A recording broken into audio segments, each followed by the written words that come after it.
Hello guys, welcome to my YouTube channel Manisha lifestyle. তোমরা সবাই কেমন আছো? আশা করি ভালো আছো, আর আমিও খুব ভালো আছি। আজকে সকাল সকাল উঠেই ব্লগটা শুরু করলাম। তোমরা তো জানোই দুদিন ধরে আমার ঠান্ডা লেগেছে, সেই জন্য আজকে সকালবেলা আমাকে চা করে দিল, চাটা খেয়ে নিলাম।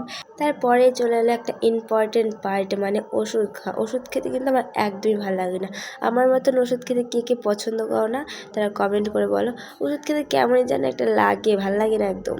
তারপর আমি আমার মায়ের ওখানে চলে গেলাম, আর আমার বলছিল আমি নাকি আমার নিজের দোষে জ্বর বাড়ে, মানে কি আমি নাকি কিছু খাই না, সবসময় ফোন দেখি, এরকম করে নাকি আমার জ্বর হয়। তারপর আমাকে খেতে দিল এইসব আমার খেতে একদমই পছন্দ না, কারণ এইসব প্রচুর মিষ্টি, আর মিষ্টি জিনিস খেতে না আমার একদমই ভালো লাগে না।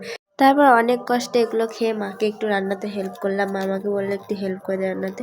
এমনিতেও মা একা একা রান্না করছিলো। তারপর যখন আমার শরীরটা একটু ভালো লাগলো বিকাল দিকে, তখন আমি রিল বানানোর জন্য রেডি হয়ে গেলাম। তা তোমরা কমেন্ট করো আমাকে কেমন লাগছে। আমার ভিডিওটা শেষ পর্যন্ত দেখার জন্য তোমাকে থ্যাংক ইউ। দেখা হচ্ছে নেক্সট ভিডিওতে। ততক্ষণে তোমার খেয়াল রেখো, পরিবারের খেয়াল রেখো। Bye bye.